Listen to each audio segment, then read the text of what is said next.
அனசிய நெருப்பு குண்டத்துல தூக்கி போட்டு கூட அவன் எரியலன்னு சொன்னா, இவனை நம்ம இடத்துல வச்சா நம்முடைய பதவிக்கு அபாயம் சொல்லி அவனை நாடு கடத்தினான். அஸ்வத் அனசி நாடு கடத்தினான். அந்த அஸ்வத் அனசியால் நாடு கடத்தப்பட்ட அபு முஸ்லிம கௌலானி மதீனாவுக்கு வர்றார். நபிகள் நாயம் ஸல்லல்லாஹு அலைஹி வஸல்லத்துடைய வஃபாத் ஆயிடுச்சு. அதுக்கு பிறகு வந்து சேர்றார். அங்க வந்து வரலாற்றில் எழுதியிருக்கிறாங்க, சனதோடு எழுதப்பட்டிருக்குது, கதை இல்ல, கற்பனை இல்ல. வந்து மதீனாவில் மஸ்ஜித் நபவிக்கு முன்னால ஒட்டகத்தை கட்டி போட்டுட்டு பள்ளியில வந்து உட்கார்றார். ஹஜ்ரத் உமர் ரலியல்லாஹு அன்ஹு கேட்டாங்க, மணிர் ரஜுலு மிம்மணிர் ரஜுலு, யாருப்பா நீங்க கேட்டாங்க மஸ்ஜித் நபவியில. இவர் சொன்னார், நான் யமன் நாட்டுக்காரவங்க வேண்டாம். அப்ப ஹஜ்ரத் உமர் கேட்டாங்க, இந்த நெருப்புல தூக்கி போட்டு எரிக்க வைக்கப்பட்ட செய்தி நாலா பக்கம் பரவி போயிடுச்சு. அஸ்வத் அனசி என்ற அந்த பொய்யாக தன்னை நபி என்று பிரகடனப்படுத்தியவன் ஒரு நபரை, ஒரு மூமினை நெருப்புல தூக்கி போட்டு எரித்தான். அவன் நெருப்பு வர தீண்டல, அவங்க பாதுகாக்கப்பட்டாங்க என்ற செய்தி சஹாபாக்களுக்கெல்லாம் எத்திருந்துச்சு. ஆயிரத்திற்கும் அதிகமான கிலோமீட்டருக்கு அப்பால் நடந்த நிகழ்வு, செய்திகள் வந்து சேர்ந்திருந்தது. இப்ப இந்த நபரை பார்த்து ஹஜ்ரத் உமர் கேட்டார்கள், மிம்மனிர் ரஜுல் என்று கேட்டவுடன் அவர் சொன்னார், நான் யமனில் இருந்து வருகிறேன், சன்னாவில் இருந்து வருகிறேன் என்று. ஹஜ்ரத் உமர் கேட்டார்கள், சன்னா யமன்ல இருந்து வர்றீங்க, அங்க ஒரு ஆள் இருப்பாரு, அந்த பொய்ய நெருப்புல தூக்கி போட்டு அவரை எரிச்சானே, அவர் எரிபடலையே, அந்த நபர் உங்களுக்கு தெரியுமான்னு கேட்டார். யார்கிட்ட கேட்கிறாங்க? யார்கிட்டங்க? அவர்கிட்டயே கேட்கிறாங்க. இப்ப நம்மள மால ஆளா இருந்தா காலரை தூக்கி விட்டு சொல்லியிருப்போம், அது ஆகிட்டே இந்த வேற யாரும் இல்ல, நாங்க தான் இருப்போம். ஆனா அவர் அல்லாஹ்விற்காக வேண்டி பாடுபடுபவர். அவர் சொன்னார், ஆமா ஒரு நபர் அப்துல்லா இப்னு சுவப்னு ஒரு பேரு. அப்துல்லா இப்னு சுவப் அவர் பேர் தான். அபு முஸ்லிம்ங்கிறது புனை பெயர், அப்துல்லா இப்னு சுவப்ங்கிற ஒரு சொந்த பெயர். அவர் சொன்னாரு, ஆமாமா நீ கேட்ட சர்த்தான், ஒரு நபர் அப்துல்லா இப்னு சுவப்னு ஒரு ஆளு, அவருக்கு நடந்த நிகழ்ச்சி. ஹஜ்ரத் உமர் அல்லாஹு அக்பர், அவருடைய உள்ளங்கள் ஞான கடலால் நிறைந்தது. அல்லாஹுடைய புறத்திலிருந்து அவர்களுக்கு பல அறிவிப்புகள் போடப்பட்டது. இல்ஹாம் என்று சொல்லுவார்கள், இல்ஹாம் என்று சொல்லுவார்கள், உதிப்புக்கள். சரியாக அவர்கள் சிந்திப்பார்கள் ஒரு விஷயத்தை பற்றி. அப்பொழுது சொல்லார்கள், அன்சுதுக பில்லாஹி அன்த ஹுவ, அல்லாஹ் மீது சத்தியமிட்டு கேட்கிறேன், நீங்க தான் அந்த அபு முஸ்லிம். அல்லாஹ் அக்பர். சத்தியமிட்டு கேட்டவுடன் அவர் சொன்னார், ஆமாம் நான் தான் அவர், நான் தான் என்று சொன்னவுடன் அவரை அழைத்து கொண்டு அழுது கட்டிப்பிடித்து அபூபக்கர் ரலியல்லாஹு அன்ஹு முன்னால உணர்ந்து அமர்த்த செய்து, அல்ஹம்துலில்லாஹி அல்லதி லம் யுமித்னி ஹத்தா அராஹு, அல்லாஹ்வுக்கே எல்லா புகழும், இந்த சமுதாயத்தில் இப்ராஹிம் அலைஹிஸ்ஸலாத்தை போன்று காட்சி எடுத்த ஒரு நபரை, இப்படி இருந்த நபரை கண்ணுக்கு காட்டுவதற்கு முன்னால் எனக்கு மௌத்தை தரவில்லையே, அந்த அல்லாஹ்வை நான் புகழுகிறேன் என்று ஹஜ்ரத் உமர் இப்னு கத்தாப் ரலியல்லாஹு அன்ஹு சொன்னார்கள். அருமை சகோதரர்களே, வரலாறு நிறைய இருக்கிறது. நபிகளார் காலத்திலே அஸ்வத் அனசியும் இருந்தான், முஸைலமத்து கஸாபும் இருந்தான். நபியுடைய காலத்திற்கு பின்னாலும் கூட துலைஹா என்றவரும் நபி என்று சொன்னார், பின்னால் ஒரு முஸ்லிம் ஆனார். சஜாஹ் பின்த் ஹாரிஸ் என்ற பொம்பளையும் சொன்னார் தன்னை நபி என்று, பின்னால மாறினாங்க, அவங்க இஸ்லாம் ஆனாங்க. சொல்ல வந்ததுடைய நோக்கம் நபி என்று விவாதிக்க, தன்னை சொல்லுவதற்கு, வாதிப்பதற்கு, அல்ல நபி என்று தன்னை பிரகடனப்படுத்துவதற்கு தக்லீது காரணம் அல்ல, தஸவ்வுஃபு காரணம் அல்ல.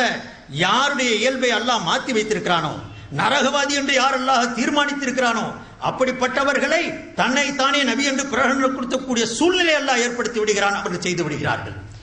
பின்னால் நான் சொல்லுவது என்னவென்று கேட்டால், அடுத்தடுத்து வரக்கூடிய தன்னை நபி என்று பிரகடனப்படுத்தினவர்கள் யார் என்று நம்ம சற்று சிந்தித்து பார்ப்போம்.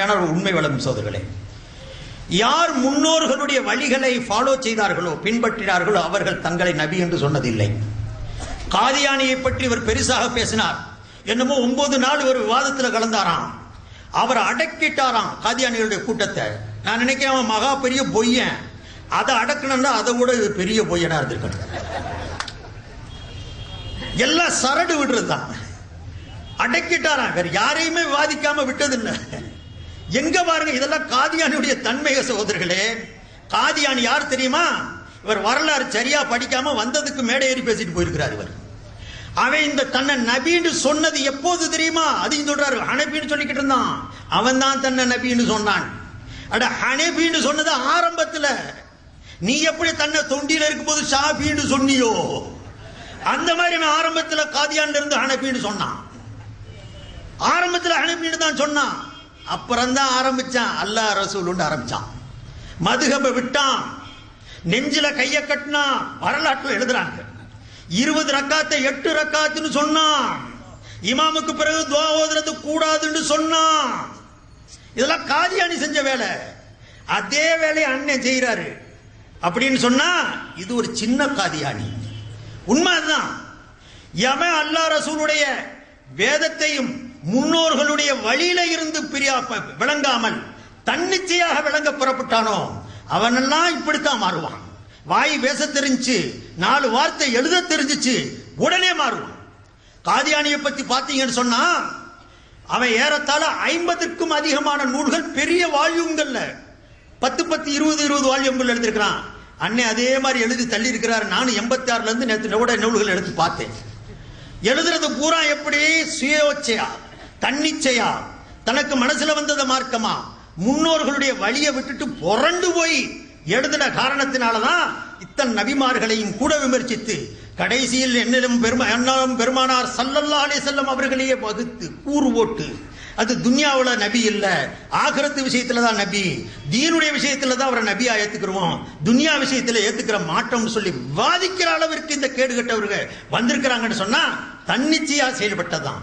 ஹஜ்ரத் அவர்கள் குறிப்பிட்டதை போன்று முன்னால் உள்ள பெரியார்களை சாடியதுடைய விளைவு அவர்கள் இருந்த அன்பு போய் மனோ இச்சையை இறைவனாக ஆக்கிக் கொள்ளக்கூடிய சூழ்நிலை அவர்களுக்கு ஏற்பட்டது. அதுலயும் காதியானி இருக்கிறானே அவை எழுதின நூல்கள்லாம் பெரிய பெரிய நூல்கள். அதுல அண்ணனுடைய நூல்லாம் பார்த்தா எந்த ஒரு ஒப்பீடே செய்ய முடியாது, அந்த அளவுக்கு எழுதினவங்க தான்.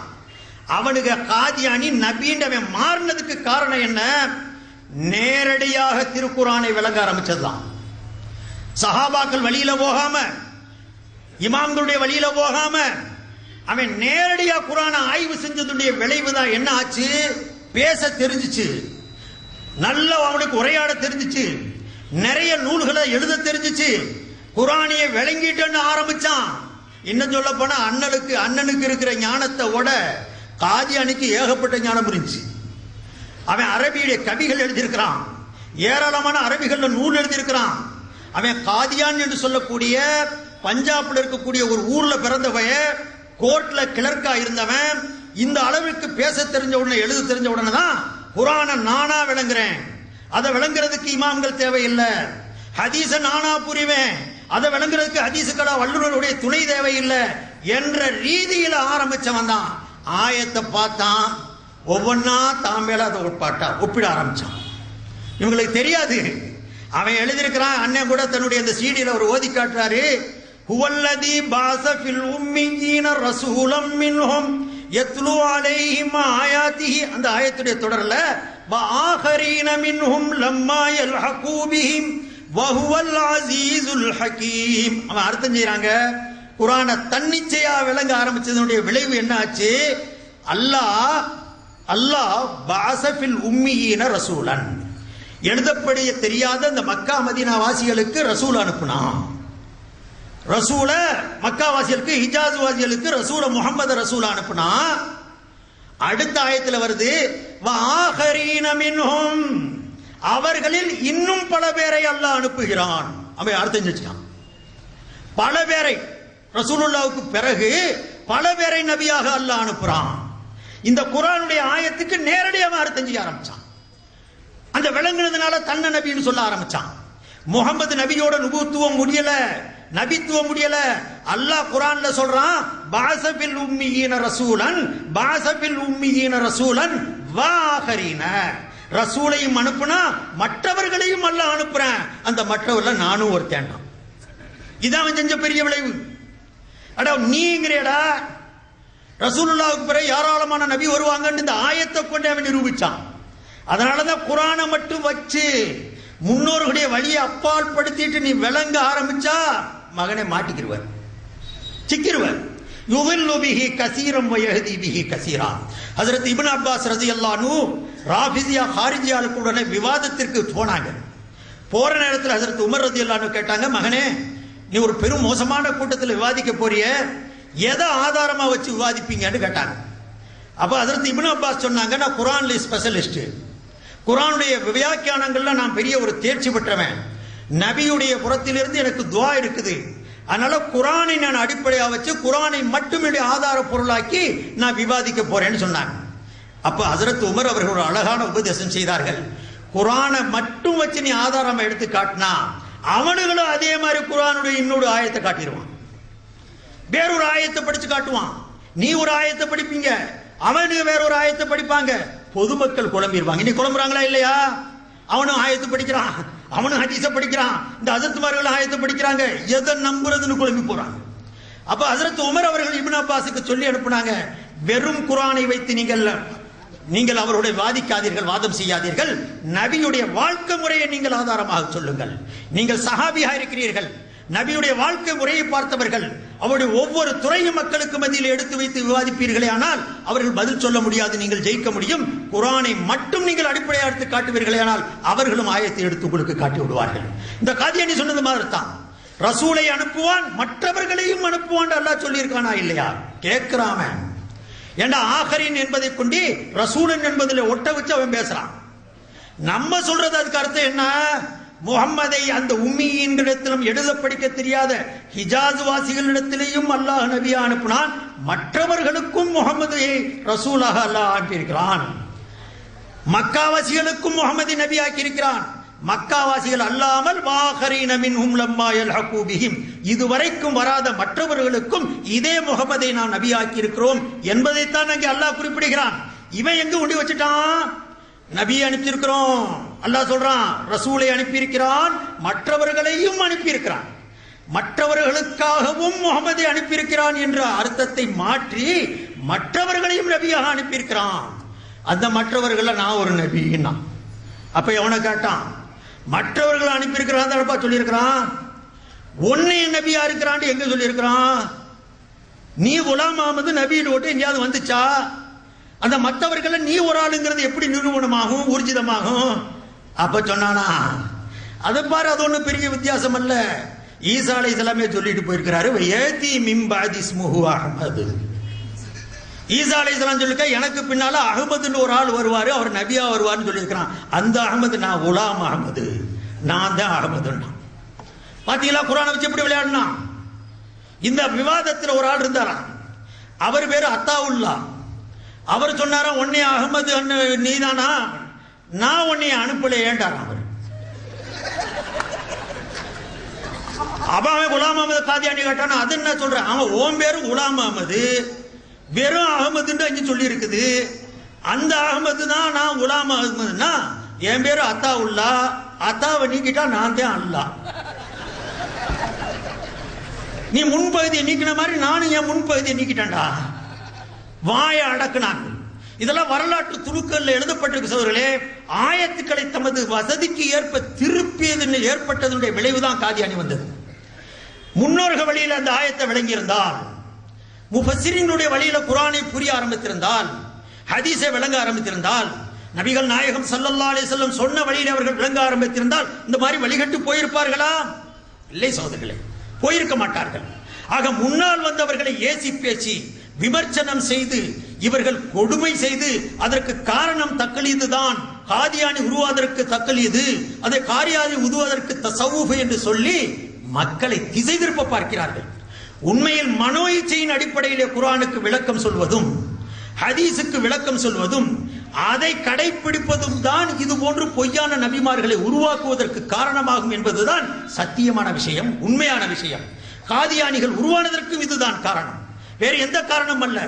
அவன் ஆரம்பத்திலே ஒழுங்காக அனுப்பியாகத்தான் இருந்தான், மாறினான், தௌஹீத் ஜமாத்துல சேர்ந்துட்டான். உண்மை அதுதான். இவங்க செஞ்ச வேலை பூரா செஞ்சாங்கன்னா தௌஹீத் ஜமாத் தான். இவன் என்னென்ன செஞ்சாங்களோ இவங்க அதை பூரா காதியானி செஞ்சான். ஆரம்பத்தில் ஒழுங்கா இருந்தவன் ஏன் மாறணும்? ஒவ்வொன்றா மாறி காட்டினான். மாறி காட்டி கடைசியில இந்த வழிகளில் இவங்க எல்லாம் போனாங்க. அருமை சோதர்களே, இந்த அடிப்படையில தான் நம்ம சொல்றோம், குர்ஆனுக்கும் ஹதீஸுக்கும் நேரடியாக முன்னோர்களுடைய வழிமுறை அல்லாமல் நேரடியாக மொழிபெயர்க்க ஆரம்பித்தால் விளங்க ஆரம்பிக்குமே, ஆனால் நிச்சயமா வழி கெடுவதல்ல, தன்னைத்தானே நபி என்று பிரகடனப்படுத்துவதற்கும் காரணமாகும். இது வரக்கூடிய இப்படிப்பட்ட கூட்டங்கள் வரும் என்பதை நபிகள் நாயகம் ஸல்லல்லாஹு அலைஹி வஸல்லம் எடுத்தும் சொன்னார்கள். ஒரு ஹதீஸிலே வருகிறது, இப்னு மாஜாவில் இருக்கிறது. ஸல்லல்லாஹு அலைஹி வஸல்லம் சொன்னார்கள், யன்ஷஉ நஷ்உன் பின்னால் ஒரு கூட்டம் வரும். பாருங்க, நல்லா விளங்கிக்கங்க. ஸல்லல்லாஹு அலைஹி வஸல்லம் எப்படியெல்லாம் அடையாளம் காட்டியிருக்கிறாங்க. நம்ம புரிஞ்சு ஆகணும். இவங்களை சரியா புரிஞ்சாதான் இந்த முசீபத்தை விட்டு நம்ம காப்பாற்றப்படுவோம். நான் குறிப்பா அந்த தலைவர்களை சொல்லல, அவெல்லாம் தெரிஞ்சு செய்யற ஆளுங்க. அந்த சேத்துல சிக்கி இருக்கக்கூடிய இந்த இளைஞர்களை பார்த்தா நான் பரிதாபப்படுறேன். சோதர்களே, ஈமான பாதுகாக்கிறதுக்கு நீங்க எத்தனை முயற்சி செய்யணுமோ அதை செய்யணும். வெறும் இந்த மாதிரி படாடோபங்களை பார்த்து அக்கிரமமான அர்த்தங்களையும் அட்டகாசமான விமர்சனங்களையும் செய்யக்கூடிய இந்த தீயவர்களுடன் நீங்க சேர்வீர்களே, ஆனால் அது கடைசியிலே உங்களை எங்கேயோ நரகப்படுகொலியிலே கொண்டு சேர்த்து விடும் என்பதை எச்சரிப்பதற்காக வேண்டி நான் சொல்லுகிறேன். ஸல்லல்லாஹு அலைஹி வஸல்லம் சொன்னார்கள், யன்ஷவு நஷ்உன், ஒரு கூட்டம் பின்னால் வரும். யக்ரவுனல் குர்ஆன, குர்ஆனை அவர்கள் ஓதுவார்கள். குர்ஆன் குர்ஆன் குர்ஆன் என்றே சொல்லுவார்கள். லா யுஜாவிசு தராக்கியஹும், அவர்களுடைய ஓதக்கூடிய குர்ஆன் நெஞ்சின் குழி, அது தொண்டைக்குழி அளவுக்கே தான் நிற்கும், நெஞ்சிலே கூட இறங்கி இருக்காது. உள்ளத்தால் விளங்கி இருக்க மாட்டார்கள். பேச்சளவிலே குர்ஆன் குர்ஆன் என்று கூறுவார்கள். இவர்கள் ஸல்லல்லாஹு அலைஹி சொல்வாங்க, ஒரு கூட்டம் வரும், அதுக்கு பிறகு அழிக்கப்படும், அடக்கப்படும். அப்புறம் அதே மாதிரி ஒரு கூட்டம் கிளம்பும், அப்புறம் அடக்கப்படும். அப்புறம் ஒரு கூட்டம் கிளம்பும், அப்புறம் அடக்கப்படும். இது வந்து கொண்டே இருப்பார்கள். நபிகள் பெருமானார் ஸல்லல்லாஹு அலைஹி சொன்னார்கள், குல்லமா ஹரஜ கர்னுன் குத்திய, குல்லமா ஹரஜ கர்னுன் குத்திய, ஒவ்வொரு காலம் தோன்றும் பொழுதும் அது அடக்கப்படும், ஒடுக்கப்படும். ஆனால் வந்து கொண்டே இருப்பார்கள். இந்த ஹதீஸை அறிவிக்கக்கூடிய இப்னு உமர் ரலியல்லாஹு அன்ஹு சொல்லுகிறார்கள், நான் எனது காதால் கேட்டேன். நபிகள் நாயகம் ஸல்லல்லாஹு அலைஹி வஸல்லம் 20 முறை சொன்னார்கள், குல்லமா ஹரஜ கர்னுன் குத்திய, குல்லமா ஹரஜ கர்னுன் குத்திய, குல்லமா ஹரஜ கர்னுன் குத்திய. இந்த வார்த்தையை 20 முறை மடக்கி மடக்கி நபிகள் நாயகம் ஸல்லல்லாஹு அலைஹி வஸல்லம் சொல்லிவிட்டு கடைசியா வருவாங்க. ஸல்லல்லாஹு அலைஹி வஸல்லம் 20வது தடவை என்ன சொன்னார்கள், குல்லமா ஹரஜ கர்னுன் குத்திய அக்ஸர மின் 20 மர்ரா ஹத்தா யக்ருஜ ஃபீ இராஸிஹிம் அத்-தஜ்ஜால். 20வது தலைமுறை 20 முறை. அண்ணன் எத்தனையாவது முறையில் இருக்கிறான்னு எனக்கு தெரியல, ஆனா வரும். இதுக்கு முன்னால வந்தான், காதியானி வந்தான், இது ஒரு கூட்டம் இப்ப வந்திருக்குது, அடுத்து ஒரு கூட்டம் வரும், அடக்கப்படும். கொஞ்ச காலம் ஓடும், இது ஓடும், அதுக்கு பிறகு ஒடுக்கப்படும். ஒடுக்கி ஒடுக்கி இறுதியாக இந்த லைன்ல தஜ்ஜால் வந்து சேருவான்னு நபிகள் பெருமானார் ஸல்லல்லாஹு அலைஹி சொன்னார். அருமை சகோதரர்களே, ஷம்சுத்துவா ரஹ்மானியோட பேசும்போது பேசியிருக்கிறார், ஒரு காலம் வரும் நாங்கெல்லாம் மௌத்தா போனா கூட இந்த மேலப்பாளையத்தில் இருக்கக்கூடிய அத்தனை பள்ளிவாசல்களையும் எங்க இயக்கம் குடிக்கும். 8 வருஷத்துக்கு முன்னால இதே பாட்டு தான் பாடுறாராம். எனக்கு உண்மையிலே விளங்குது, குடிப்பாங்க. எப்பண்டா அந்த பெரிய அண்ணன் வருவான், அப்ப யாரு தஜ்ஜால் வரும்போது வேண்டாம், மேலப்பாளையத்தில் அத்தனை பள்ளிவாசலும் கைக்கு போச்சு. ஏண்டா இருக்கிற பள்ளிவாசலே பூட்டி வச்சிருக்கிற, இருக்கிற பள்ளிவாசல போலீஸ் நுழையுது, இருக்கிற பள்ளிவாசல்ல வழக்கு வம்பு, நீ பள்ளிவாசலை பிடிச்சி என்ன செய்ய போற? பெரிய அதுலயும் பாத்தீங்கன்னா பெரிய வினோதம் என்னன்னு கேட்டீங்கன்னா, இவரு ஷம்சுத்துவா ரஹ்மானி தன்னைத்தானே முதுகு தட்டிக்கிறார். அவர் சொல்றார், காதியானிகளை ஒடுக்குவதற்கு யாருடைய குர்ஆனுடைய விரிவுரைகளும் படன்படவில்லை. நாங்கள் எழுதிய இந்த குர்ஆன் தான் காதியானிகளுக்கு பதில் சொல்லும் விதமாக அமைந்திருக்கிறது. அவர் பேசியிருக்கிறாங்க. நான் அந்த விளக்கத்தை சொல்றேன். ஆலிம்கள் நிறைந்த கூட்டம். அந்த ஆயத்துக்கள்ல என்ன மாதிரிலாம் அந்த திருகுதானம் செஞ்சு திருட்டு தெரிஞ்சோ அல்லது முள்ள மாதிரித்தனமோ அல்லது முட்டாள்தனமோ அல்லது முரட்டுத்தனமோ அந்த ஆயத்தை அவங்க எப்படி பயன்படுத்திருக்கிறாங்க, அது பெருமையா வேற சொல்லிக்கிறாங்க. எங்களை மாதிரி யாரும் மொழிபெயர்ப்பு செய்யல. நான் அதற்கு அவங்க இதையே வச்சிருந்தாங்க, அவருடைய குர்ஆனை. நான் அதுல ஜெராக்ஸ் எடுத்துட்டு வந்திருக்கிறேன், ஏன்னா குர்ஆனை தூக்கிட்டு வர முடியாது. பிஜே குர்ஆன், பிஜே குர்ஆன் அது சொன்ன மாதிரி அது மொழிபெயர்ப்புலாம் இல்லை, தழுவல். அது ஒரு நாவல்ல தழுவல் இருக்குது பாருங்க, அந்த மாதிரி ஒண்ணு எழுதி வச்சுட்டு அதுக்கு பேரு நான் எங்களை மாதிரி யாரும் செய்யல. இந்த குர்ஆன் தான். எனக்கு வேற பயமா இருக்கதா, வாங்கி படிக்கலான்னு படிச்சிடாதீங்க, சைத்தான. அல்லாஹ் ரசூலுடைய பேரு ஆயத்துக்கெல்லாம் இல்லாட்டி இது குப்பை கூடையில போடுறது கூட தகுதி கிடையாது. அல்லாஹ் ரசூலுடைய பேரும் ஆயத்துக்களும் இருக்கிற காரணத்தினால இதுக்கு ஒரு மரியாதை கொடுக்க வேண்டியிருக்குது. இல்லாட்டி இதில் கூறப்பட்டிருக்கக்கூடிய விளக்கங்கள்லாம் குப்பை கூடைக்கு கூட தகுதி இல்லை. அந்த மாதிரி விளக்கம் தான். அதை பெருசா பெருமையா நம்ம காட்டிக்கிறாங்க. நான் இந்த மாதிரி எங்க ஆளுதான் இந்த மாதிரி மொழிபெயர்ப்பு செஞ்சிருக்கிறோம். என்னடா மொழிபெயர்ப்பு செஞ்சிருக்கிற அப்படின்னா, இவனை மடக்கிட்டானா இவன் காதியானி. அதுல இருந்து தப்பிக்கிறதுக்கு வேண்டி குர்ஆனுடைய ஆயத்தையே மாத்தி விட்டான். ஏதோ கூட்டத்தில் வச்சு காதியானி ஒரு மடக்கிட்டானா. என்ன சொல்லியிருக்கிறாங்க இவங்க? அவன் கேட்டானாங்க, அவன் கேனப்ப கேட்டான்டா, கிறுக்கு போய் ஒழுங்க சொல்ல வேணாம். அவன் கேட்டானா கேள்வி, ஆயத்தையே மாத்தி போட்டாங்க. அந்த மாத்தி போட்டு நாங்க தான் பெருமையா பீத்துறோங்கிறாங்க. அட யோசனை வேணா, நான் எடுத்து சொல்றேன், இனிமேனாவது உனக்கு ஹிதாயத்து கிடைக்குதான்னு பாக்குறேன். இந்த குரானை தூக்கி வீசிட்டு அவன் எழுதின குரானை, ஒழுங்கான குரானை படிச்சு பாரு, முறையா படிச்சு பாரு, உனக்கு விளங்கும். இது என்ன மோகம்? இது மோகமா? இது என்ன ஆசை? இது குரான்ல திருவிளையாடலா, கையாடலா, நினைச்சதை சாதிக்கிறதா? அவன் கேட்டானா, என்ன கேட்டான்? யாரு? காதியானி. ஈசா அலைஹிஸ்ஸலாம் ஆயத்துல வருது. ஒரு சம்பவத்தை நான் உங்களுக்கு சொல்லுறேன், கொஞ்சம் சம்பவங்களும் கேட்டுக்கங்க. வெறும் இந்த தனியன்களை பேசி எனக்கு சங்கடமா இருக்குது. அருமை சோதரர்களே, குரான்ல 2 குடும்பத்தை பத்தி அல்லாஹ் சொல்லியிருக்கிறான். பனு இஸ்ரவேலர்கள் சொல்லி ஆயிரக்கணக்கான நபிமார்கள் வந்த கூட்டம் அது, யாக்கூப் அலைஹிஸ்ஸலாத்துடைய சந்ததிகள்ல. அதுல இறுதியா வந்தவங்க, கடைசியா வந்த நபிகள் நாயகம் ஸல்லல்லாஹு அலைஹி வஸல்லத்துக்கு முன்னால பனு இஸ்ரவேலர்கள்ல கடைசியா வந்தவங்க 2 நபிமார்கள். ஒருத்தர் யஹ்யா அலைஹிஸ்ஸலாம், இன்னொருத்தர் ஈசா அலைஹிஸ்ஸலாம். இந்த யஹ்யா அலைஹிஸ்ஸலாம் ஈசா அலைஹிஸ்ஸலாத்துடைய வரலாறு குர்ஆன்ல சொல்லப்பட்டிருக்கு. ஆல இம்ரான்லயும் இருக்குது, சூரத்துல் மரியம்லயும் இருக்குது, இன்னும் வேற சில இடங்கள்லயும் சொல்லப்பட்டிருக்கு.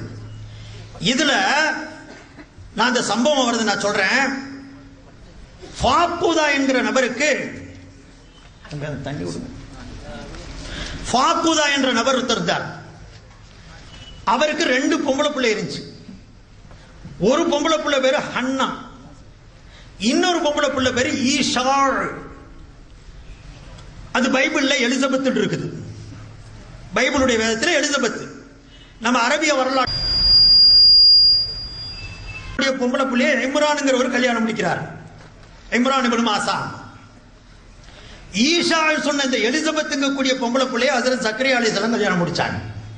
வரலாற்றுடைய துணுக்கு ஒரு வரலாறு தெரிஞ்சுக்கணுங்கிறதுக்காக நான் சொல்றேன். அப்பதான் அந்த பின்னணி இருக்கக்கூடிய ஆயத்துடைய மகிமை உங்களுக்கு தெரியும். ஹன்னாவும் இம்ரானும் கணவன் மனைவி, அங்கே ஜக்கரியா அலைஹிஸ்ஸலாம் ஈஷாவும் கணவன் மனைவி, 2 பேரும் ஒரே காலத்தில் இருக்கிறாங்க. இந்த 2 பேருக்குமே குழந்தை பாக்கியம் இல்லாம இருந்துச்சு. 2 சகோதரிகளுக்கு அக்கா தங்கச்சியை முடிச்சுக்கிட்டாங்க, ஜக்கரியா அலைஹிஸ்ஸலாமும் இம்ரானும். ஹன்னாவை முடிச்ச ஒரு இம்ரான், அவங்களுக்கும் குழந்தை இல்லை. ஈஷாவை கல்யாணம் முடிச்ச ஒரு ஜக்கரியா அலைஹிஸ்ஸலாம், அவருக்கும் குழந்தை இல்லை. கடைசியா ஹன்னாங்க கூடிய அந்த சகோதரி இம்ரானுடைய மனைவிக்கு குழந்தை மேல ஒரு ஆசை ஏற்பட்டு, வரலாறு நீளமா இருக்குது, குழந்தை மேல ஒரு ஆசைப்பட்டு அல்லாஹ் இடத்துல கேட்டாங்க, அல்லாஹ்வே எனக்கு ஒரு குழந்தையை கொடு, எனக்கு குழந்தையை கொடுத்தனா உன்னுடைய பள்ளிக்கு சேவகரா ஆக்கிடுறேன், பைத்துல் மக்தஸ்க்கு நான் சேவகரா அனுப்பிச்சு வச்சிடறேன், எனக்கு கொடுக்கணும்னு இல்லை. நான் சுருக்கமா சொல்றேன், அல்லாஹ் அங்கீகரிச்சுட்டான் துவாவை. அங்கீகரிச்சதுல தான் ஹஜ்ரத் மரியம் அலைஹிஸ்ஸலாம் பிறந்தாங்க. ஹன்னாவுக்கும் இம்ரானுக்கும் பிறந்தது யாரு? மரியம் அலைஹிஸ்ஸலாம், இம்ரானுடைய மகள், ஹன்னாவுடைய மகள். மரியம் அலைஹிஸ்ஸலாம் வயிற்றுல இருக்கும் பொழுதே அவருடைய தகப்பனார் இம்ரான் இறந்து போறார். எப்படி ரசூலுல்லாஹ் வயிற்றுல இருக்கும்போது அவருடைய தகப்பனார் இறந்து போயிட்டாங்களோ, அது மாதிரி மரியம் அலைஹிஸ்ஸலாம் ஹன்னாவுடைய வயிற்றுல கர்ப்பமாக இருக்கும் பொழுது அந்த இம்ரான் இறந்து போறார். பிறந்த உடனே குழந்தைய கொண்டாந்து பைத்துல் மக்தஸ்ல வச்சு யாருடைய கையில ஒப்படைக்கணுன்ற பிரச்சனை ஏற்பட்டு கடைசியில் அந்த பிள்ளையை வளர்க்கறதுக்கு ஜக்கரியா அலைஹிஸ்ஸலாத்துக்கு பொறுப்பு கொடுக்கப்பட்டது. ஜக்கரியா அலைஹிஸ்ஸலாம் யாரு?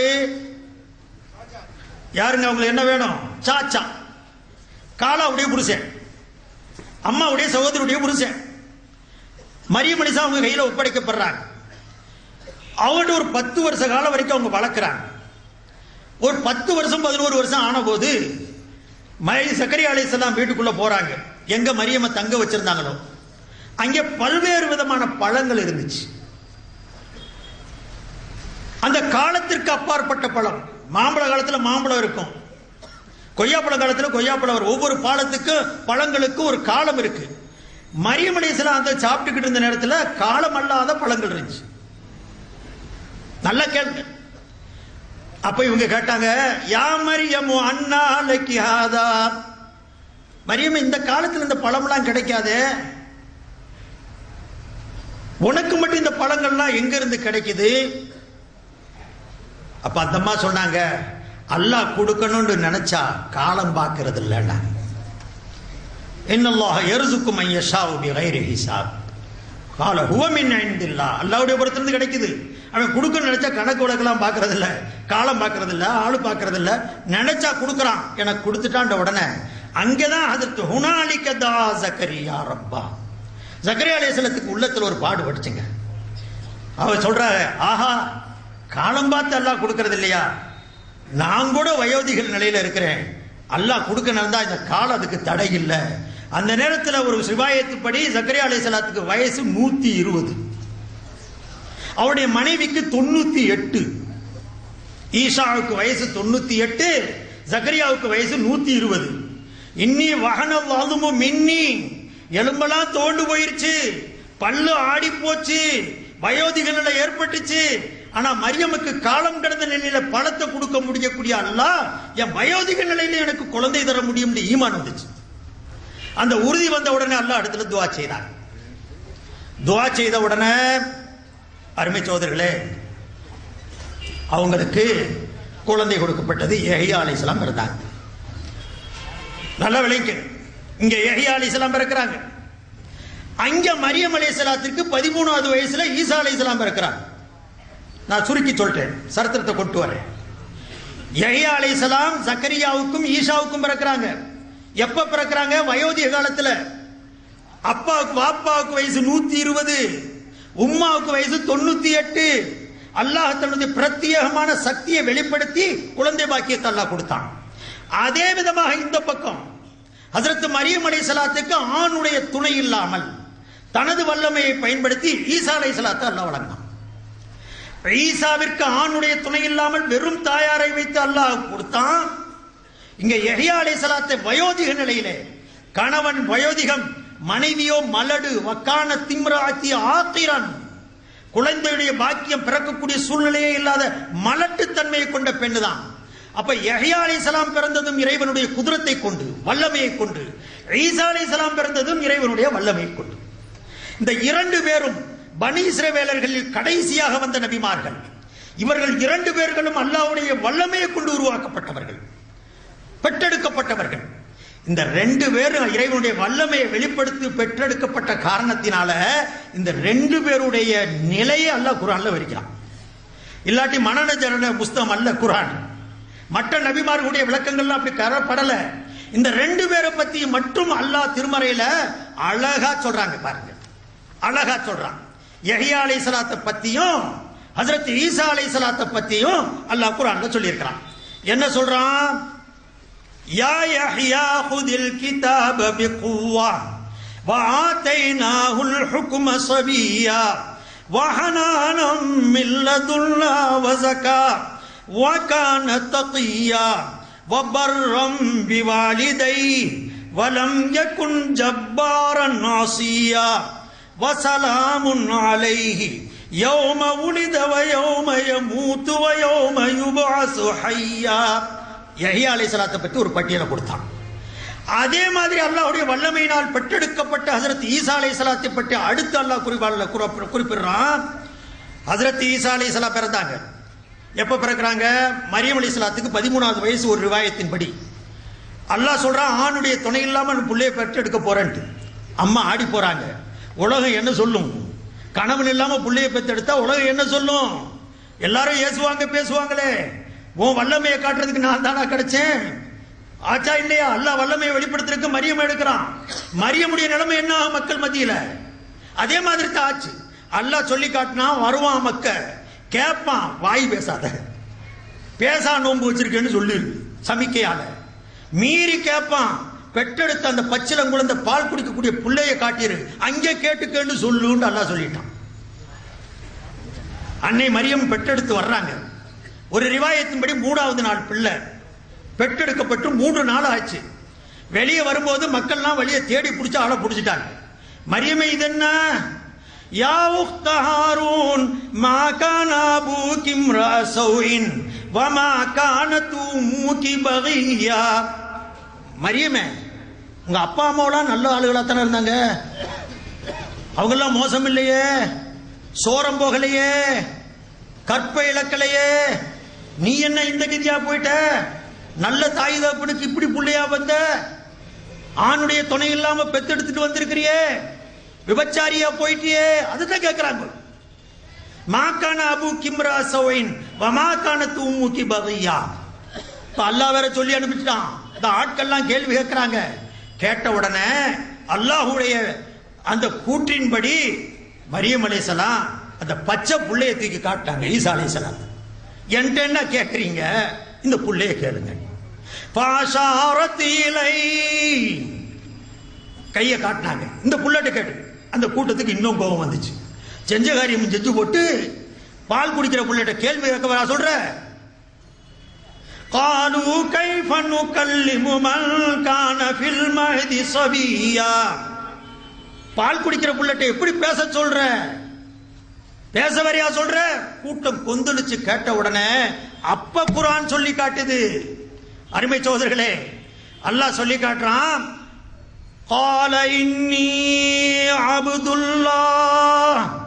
3 நாள் பெற்றெடுக்கப்பட்ட 3வது நாள் இருக்கக்கூடிய ஈசா அலைஹிஸ்ஸலாம் வாய் துறந்து பேசினாங்க. மக்களே, நான் அல்லாஹ்வுடைய அடிமை என்றார்கள். இதுதாங்க மோஜிசா, இதுதாங்க கராமத்து, இதுதாங்க அற்புதம். பெற்றெடுக்கப்பட்ட 3வது நாள் பச்சிளம் குழந்தை பால் குடிக்கக்கூடிய பருவத்தில் பேசிய முதல் பேச்சு இன்னி அப்துல்லாஹ், நான் அல்லாஹ்வுடைய அடிமை. தெரியும் அல்லாஹ்வுக்கு. பின்னாலே இதே ஜீசஸை அல்லாஹ்வா ஆக்குவானுங்க. இதே ஜீசஸை அல்லாஹ்வுடைய குமாரர்களாக காட்டுவார்கள். வழிகட்டு போகக்கூடிய ஒரு கூட்டம் இந்த ஜீசஸை வைத்து ஏற்படும் என்கிற காரணத்தினால் அவருடைய நாவாலே, அவருடைய வாயாலே பேச முடியாத பருவத்திலேயே பேச வைத்து நான் அல்லாஹ்வுடைய